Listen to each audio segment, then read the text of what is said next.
We're going to start the next part. I forgot to say earlier that we're learning in memory of Sir Moshe Montefiore and Naim Dangur and their Menucha, and the Refuah of Am Yisrael, and the Hatzlacha of all the balagan we have in our world right now.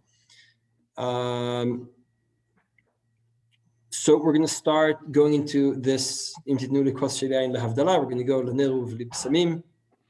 We're going to go into those.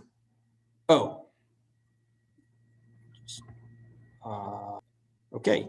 So the story in Psachin Daf Kuf Zayin goes, Amrilei Maryenuka. So we're going to go, this unit goes Kos, Besamim, and Nil, right? So we have three brachot. We say, Bo Plei Gefen is Bo Plei Gefen. We're going to look into that in a moment.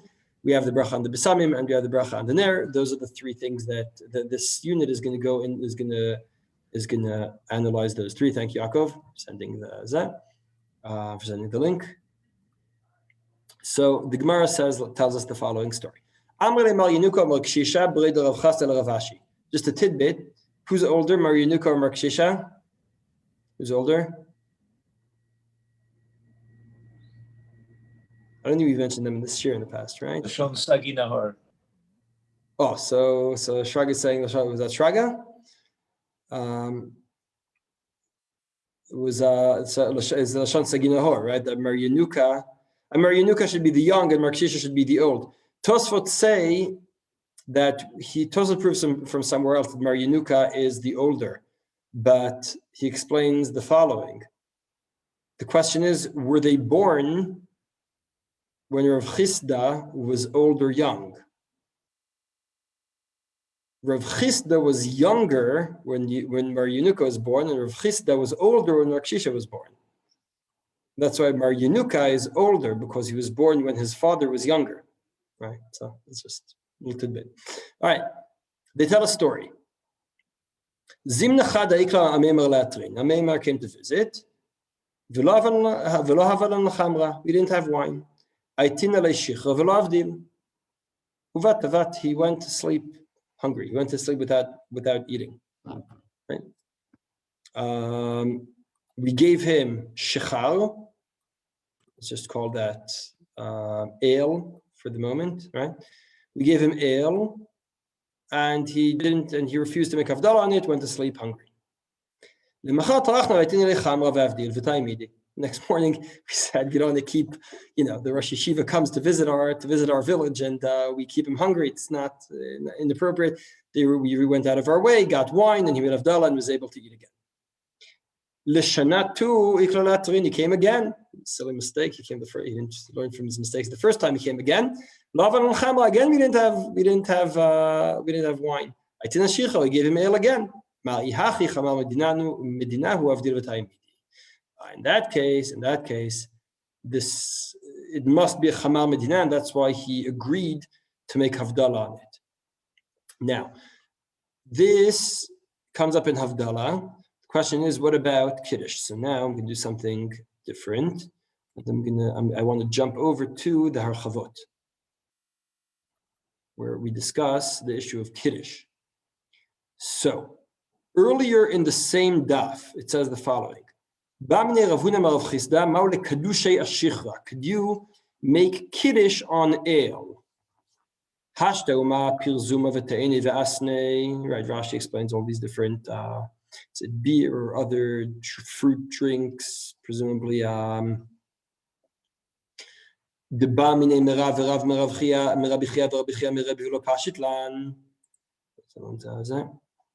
thank you. Shichra mibai, you think you could make havdalah on ale? Savur mina kadushay delo mekadshina naval avdulay mavdelina. The question is, could you make kiddush on ale?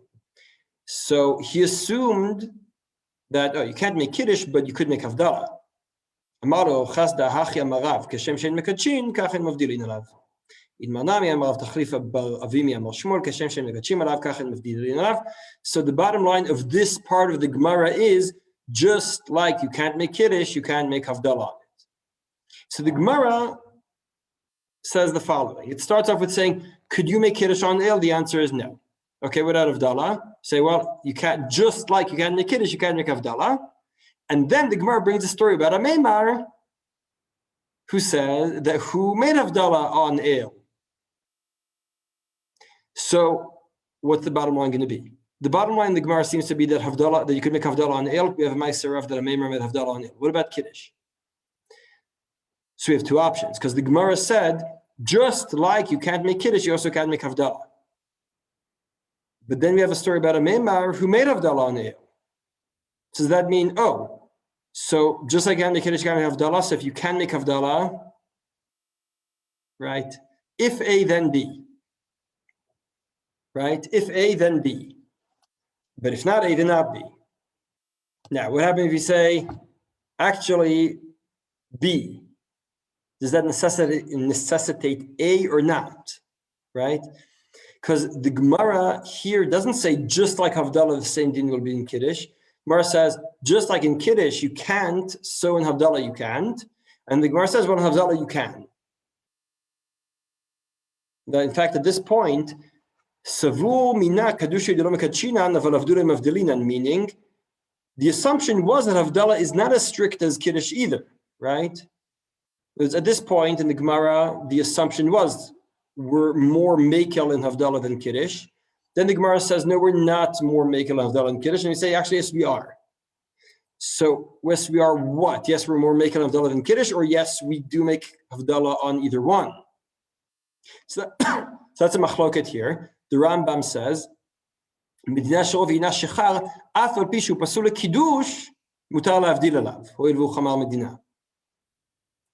Rambam says you can't make Kiddush, but you can make Havdalah. So the Rambam says. Tosfot and the Rosh disagree. And they say, I'll start off with the Rosh, who follows the reasoning I said, and then we'll see the Tosfot. The Rosh says, of course, the Rosh and the Tosfot, they're Ashkenazi. They know that if they say you can't make Kiddush Shabbos morning on whiskey, they're in trouble, right? They're Ashkenazi. Can't get away with it. So, if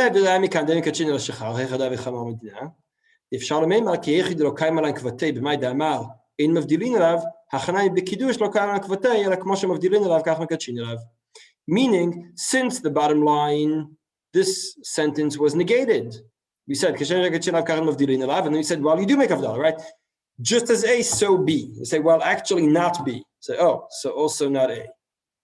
Right? Just like Kiddush, so Havdalah. Say, well, Havdalah you can make. So I guess Kiddush changed. Because the Rambam says, no, just like Kiddush you can't, Havdalah you can't. Well, Havdalah you actually can.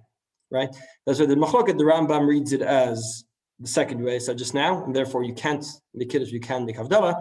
The Rosh says, no, Kiddush and Havdalah have the same din, the same halacha. Initially, the Gemara thought you can't use ale for either one. And then the Gemara says, no, you can make Havdalah, and therefore we can also extrapolate that you could make Kiddush as well. That's the Rosh. Tosfot have a nukimta in the Gemara. The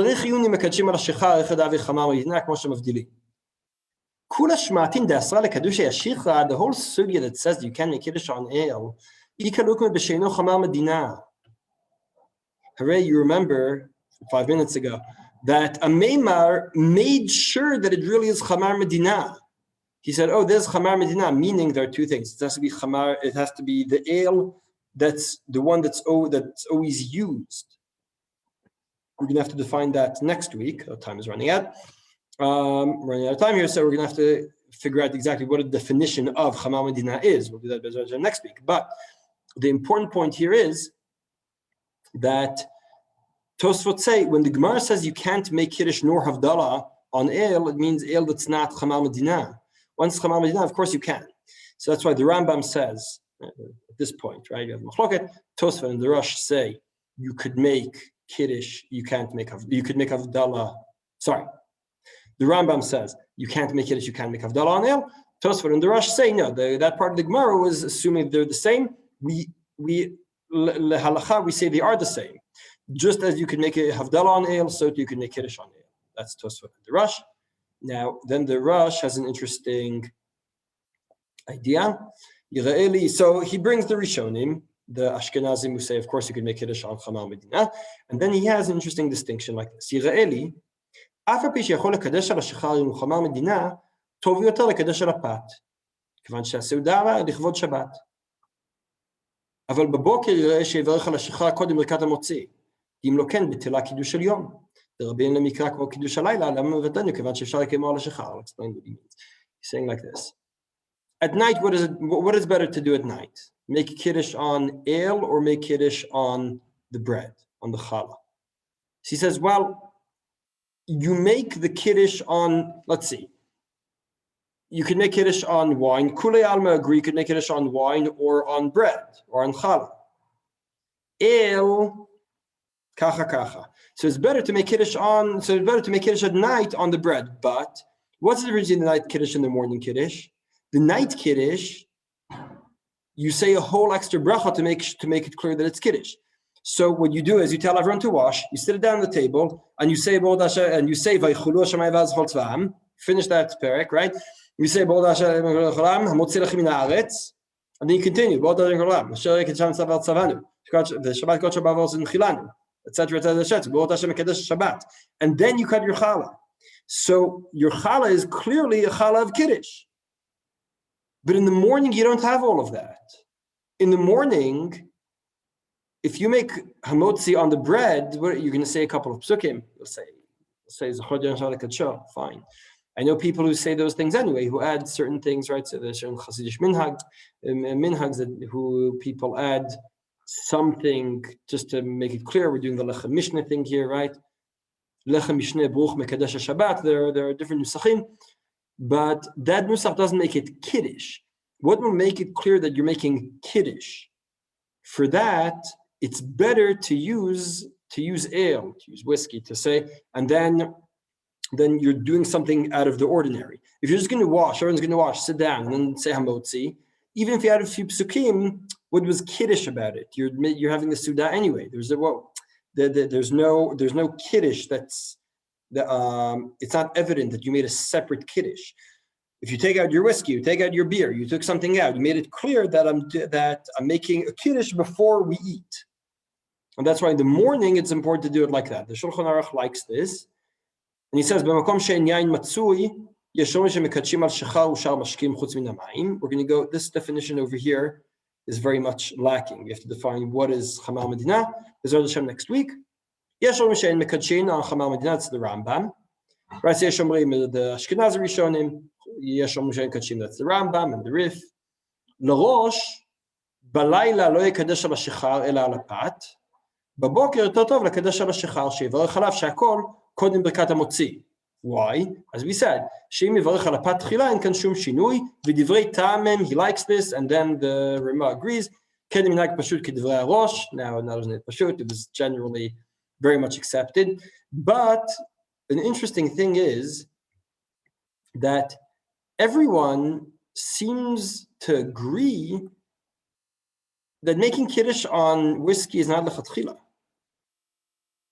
Now, those of us, the two of us here who knew, some of you are very excited about this idea, Yonatan, but I'm sure that I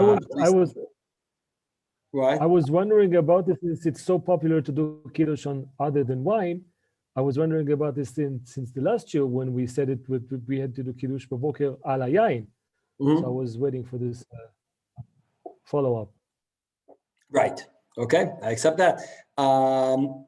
But I don't know. My Zaidi always had wine around, and he still made kiddush on whiskey. That's what he did, Shabbos morning. That's what my Zaidi did. Now the question is, why did this happen? Why is this? How did it occur? So I want to show three reasons in the poskim. We'll end up with the Bach. The Bach is the most surprising and interesting read in the Rosh, so that's why I'm skipping him. I'm going to go back to him, don't worry. We'll start with the Taz. The Taz and the Aruch HaShulchan say, we can't get wine. We can't get wine. So the Taz says, אם היין ביוקר כגון במדינות אלו, אין מהדרין אחר יין, כיוון שאין חיוב גמור כמו שיש חיוב בלילה. וסגי בכך, משום אחי, לא נהגו אפילו הגדולים במדינתנו לברך על היין ביום. It's good to make kiddush. It's true that everyone around me makes kiddush on other things, not on wine. Why not? Because wine is very expensive. It's hard to get. The Aruch HaShulchan, but so you can, and that's why you should people in your community ask, what should they do? They say, make havdalah. Don't be too much of a burden on their pockets for your chanyaki. They could be yotzei with whiskey, they could yotzei with other things. Of course, this reason would not really apply to the Kiddushes I know, which usually bring the far more expensive whiskeys, right? So that wouldn't really help us. Aruch HaShulchan has a very interesting read, and we started late, so I'm going to just try to say the Aruch HaShulchan, the Magen Avraham, and then the Bach briefly. Aruch HaShulchan says the following. He says that things were worse than the Taz was saying. Most people in his time were making Kiddush on wine, which isn't really wine. It was really water that got the flavor from what do you call it? Simukim. I'm forgetting my word. Raisins. Raisins, thank you. It was like raisin water. So it wasn't, whether you could make Bar Pri Geffen on that to begin with is not really so glatt anyway. So at night. Of course it's not glatt. They have all these wrinkles. Very good. So at night you have to make Kiddush on wine, beseder. So you use that, even though it's not so clear you could make Bar Pri Geffen on it anyway. But in the day, if you could yotzei with whiskey, with beer, with something else, with vodka, use that. It makes more sense. To start making people buy very, very expensive wines is not feasible. To tell them to make Bar Pri Geffen on this that we're not really happy about to begin with, better samech on the Rosh, do that. That's the Aruch HaShulchan. I think it's same direction as the Taz, just has more of a halachic twist. He says it's a chumrah to make Kiddush on the whiskey because we're saving people from maybe making the mistake of saying it's an extra Bar Pri Geffen on the wrong drink. Magen Avraham, I'll end up with Magen Avraham. I want to say that Bach, and once again, I'll say the Bach more Belpe. The Bach says the following. The Bach says you didn't understand what the Rosh was saying. The Rosh says something totally different. The Rosh says something totally different. The Rosh isn't saying that that we want that you should change the bracha. The Rosh is saying the following. He says when you say Bar Pri Geffen at night, you're also motzi all the drinks that you drink during your seudah, right? So he says if you, I just want to show his dikduk in the Rosh, and then I'll quickly read, and then I'll say Ba'apen and we'll read, because that way he says. He says the dikduk is Yivarech al hashechar kodem birkat hamotzi, meaning the question is, when should you make the bracha on the ale? Of course, you can make another bracha on the ale. There's a big discussion of when you say hamotzi lechem min haaretz, are you motzi the drinks you drink? So he says, what I tell people to do lemaisa is, I tell them to, if you're eating a sandwich and then you have a cup of coffee, right? You're eating a sandwich and then you have a beer, but you're not drinking them, not eating them together, you're eating them one after the other or intermittently or whatever. So we say, make and also say shahakol.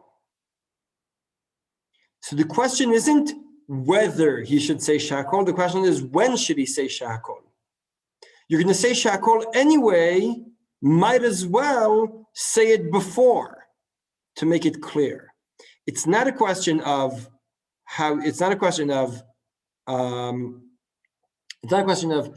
whether you say shahakol, the question of when should you say shahakol. Let's just read this over here.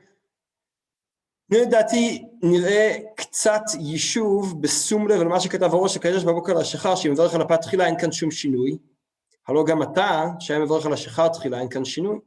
אשר כתב הראש דבכל גם כן ישב קודם נטילתו במקום אכילתו ויברך על המים ועל שאר משקים על דעת לשתות בתוך סעודתו. The Rosh generally says, well, to save yourself from seg brachot, what you should always do. The Rosh, I'm not going to go into Hilchot Brachot now, you don't really hold like this, but the Rosh says, generally speaking, since there's a suffix whether you should make another shakol during the Seudah, generally you should have a cup of water before you wash. It says you should always do that.